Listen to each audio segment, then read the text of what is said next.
अस्सलाम वालेकुम स्टूडेंट्स, आज हम चैप्टर नंबर 3 का टॉपिक नंबर जो है वो 3 करने वाले हैं। और ये जो टॉपिक आज हम स्टडी करने वाले हैं वो है जनरल गैस इक्वेशन। इस जनरल गैस इक्वेशन को जो है हम डिफरेंट गैस लॉज को इस्तेमाल करके जो इसको ड्राइव करते हैं और फिर जनरल गैस इक्वेशन से जो है हम उन तमाम लॉज को जो है दोबारा डिड्यूस कर सकते हैं जो गैस लॉज हम इस्तेमाल करके जनरल गैस इक्वेशन को जो ड्राइव करते हैं।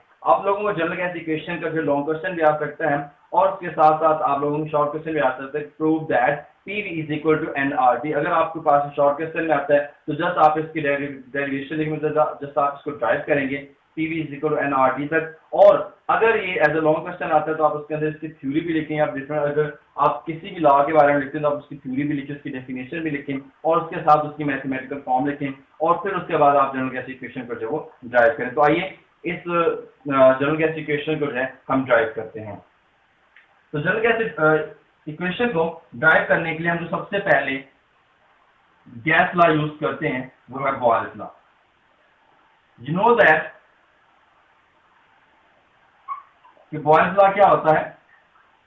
The volume of a given mass of a gas is inversely proportional to pressure. Volume of a gas is inversely proportional to its pressure when temperature and number of moles are kept constant.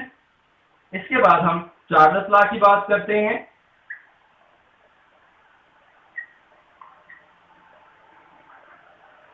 अब Charles law क्या है?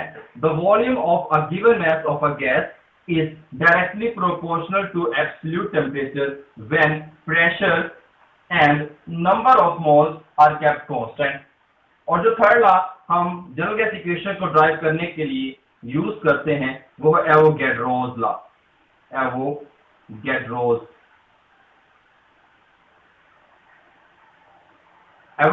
Law. अब Avogadro's law क्या है कि the volume of a given mass of a gas is directly proportional to number of moles when temperature and pressure are both kept constant. हम जो है टेम्परेचर और प्रेशर दोनों को कांस्टेंट रखते हैं एवोगैड्रोस लॉ के अंदर।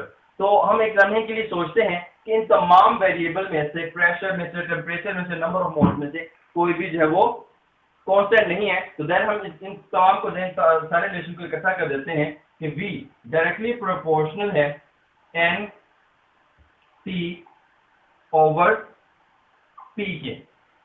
अब हम इस प्रोपोर्शनैलिटी साइन को खत्म करने के लिए यहाँ पे एक कांस्टेंट लिख देते हैं, से हम कांस्टेंट यूज करते हैं R NT ओवर T। हम P को जो है यहाँ पे ले आते हैं, PV is equal to NRT।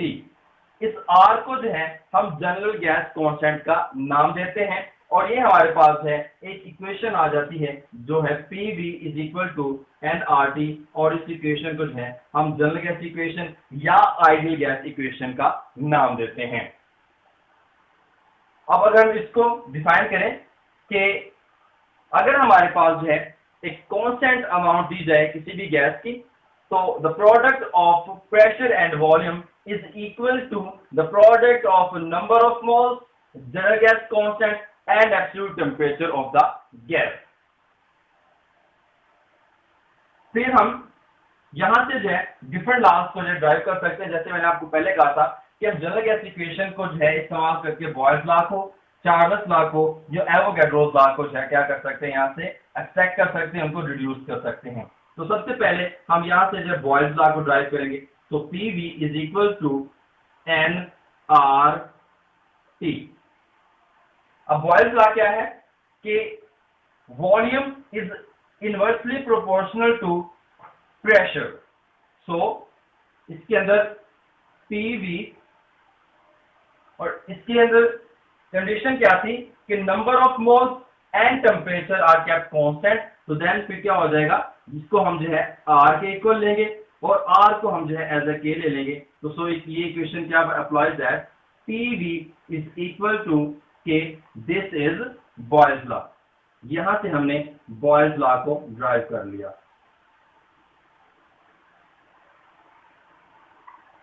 अब हम बात करते हैं इसी इक्वेशन से चार्ल्स लॉ को ड्राइव करने की। अब ये दोबारा इक्वेशन लिखेंगे, PV is equal to nRT।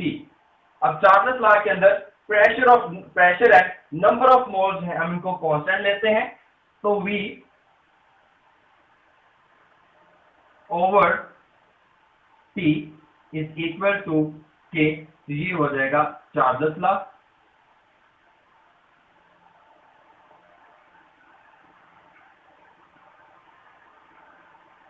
क्योंकि इसके अंदर हमने जो है नंबर ऑफ मोल्स को और प्रेशर इन दोनों को कांस्टेंट लिया होता है। फिर हम बात करते हैं एवोगैड्रोस लॉ की। इस इक्वेशन को हम दोबारा लिखेंगे, PV is equal to nRT। और चार्ल्स लॉ के लिए क्या है कि टेम्परेचर और प्रेशर दोनों कांस्टेंट है, तो देन ये इक्वेशन बन जाएगी n k की। तो ये इक्वेशन जो है ये जो है एवोगैड्रोस लॉ कहलाती है, एवोगैड्रोस लॉ। ये है एवोगैड्रोस लॉ की हमारे पास जो है वो फाइनल इक्वेशन। उसके बाद हम बात करते हैं 1 मोल ऑफ गैस, कि अगर हम किसी भी गैस का 1 मोल लेते हैं तो देन हमारे पास जो इक्वेशन है ये किस फॉर्म के अंदर आएगी। तो PV is equal to 1 mole into RT। PV is equal to RT। तो अगर हम यहां से PV ओवर T और इक्वल ले R, तो ये हमारे पास जनरल गैस जो है कांस्टेंट, उसके लिए एक जो इक्वेशन आ जाती है कि the product of PV to temperature is equal to general gas equation. दस, या हम ये कह सकते हैं the ratio of product of pressure and volume NT is equal to general gas constant. से हमारे पास दो डिफरेंट गैसेज आ जाती हैं, हम उनके लिए जो है उनका general gas constant find out करते हैं। फॉर एग्जांपल हमारे पास एक गैस 1 है और दूसरी गैस हमारे पास जो है वो 2 है। तो V1 over T1 is equal to R and V2 over T2 is equal to R। ये जनरल गैस कांस्टेंट दोनों सेम है दोनों गैसेस के लिए, तो हम इसको फिर लिख सकते हैं। तो V1 V1 over T1 is equal to T2 V2 over T2।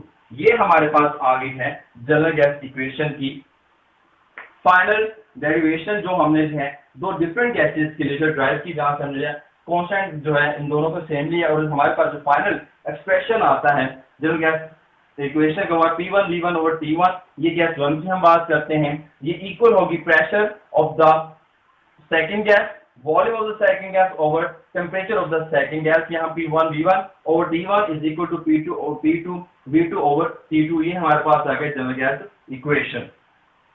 तो ये थी आज का हमारा जो टॉपिक जनरल गैस इक्वेशन के ऊपर, आइडियल गैस इक्वेशन के ऊपर था। आई होप कि आप लोगों को ये अच्छी तरह समझ आ गया होगा। तो इंशाल्लाह मैं नेक्स्ट वीडियो के अंदर जो है आप लोगों के जनरल गैस कांस्टेंट की जो वैल्यूज है वो डिफरेंट यूनिट्स को जो है वो हम इस्तेमाल करते हैं उनको जो फाइंड आउट करेंगे। तो तब तक के लिए अल्लाह हाफिज।